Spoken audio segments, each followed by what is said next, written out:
Pemirsa, Dewan Pimpinan Nasional Perhimpunan Advokat Indonesia (DPN) Pradi menyampaikan sejumlah usulan krusial terkait rancangan undang-undang perampasan aset dalam rapat dengar pendapat umum bersama Komisi 3 DPR RI Senin 13 Juli. Salah satu poin utama yang disoroti Pradi adalah pembentukan lembaga independen khusus untuk mengelola aset hasil sitaan tindak pidana guna mencegah potensi penyalahgunaan wewenang oleh aparat penegak hukum. Ketua Komisi 3 Habibur Rahman menjelaskan pembahasan RUU perampasan aset kini menjadi prioritas di Komisi 3. Bahkan sejumlah agenda legislasi lain ditunda agar proses penyusunannya dapat dipercepat. Ia juga membantah anggapan yang menyebut parlemen menghambat dan menolak pembahasan RUU perampasan aset. Parlemen tengah mempercepat penyusunan RUU ini dengan tetap mengedepankan kehati-hatian dan partisipasi publik. Menurutnya, pembahasan RUU perampasan aset harus dilakukan dengan kehati-hatian. Ini kita meng-create satu undang-undang sejak awal sekali, ya. Bagaimana di konstitusi kita, DPR memiliki kewenangan untuk membentuk undang-undang. Untuk membentuk undang-undang itu kita dimulai dengan penyusunan. Nah, kemarin kita dikritisi kenapa waktu penyusunan masyarakat nggak dilibatkan. Nah, ini kita libatkan maksimal masyarakat mulai penyusunannya, ya.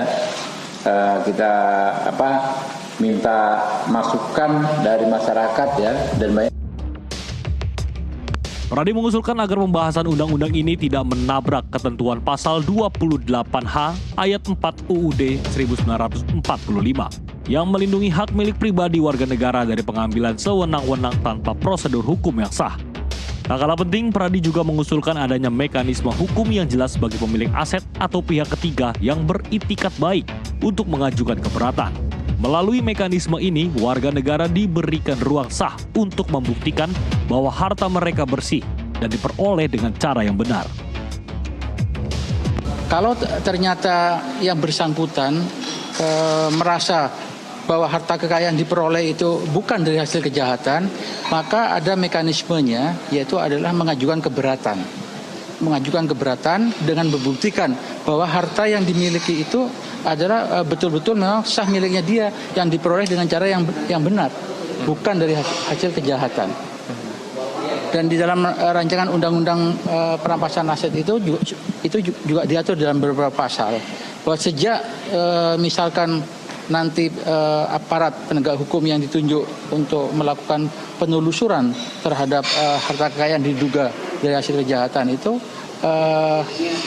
kalau misalkan seseorang itu merasa bahwa hasil kekayaannya itu bukan dari hasil kejahatan, maka bukti-bukti kepemilikan itu dan keberatan daripada dugaan itu harus juga dilampiri di dalam proses pemeriksaannya.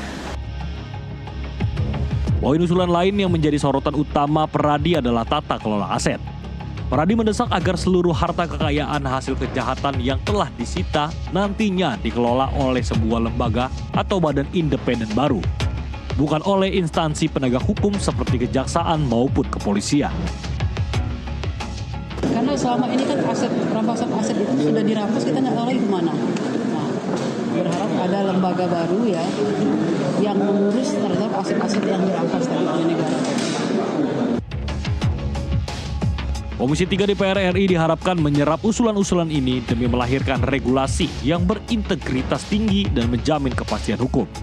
Dari Jakarta, Maulana Iqbal Trihartanto, jurnalis NTV melaporkan.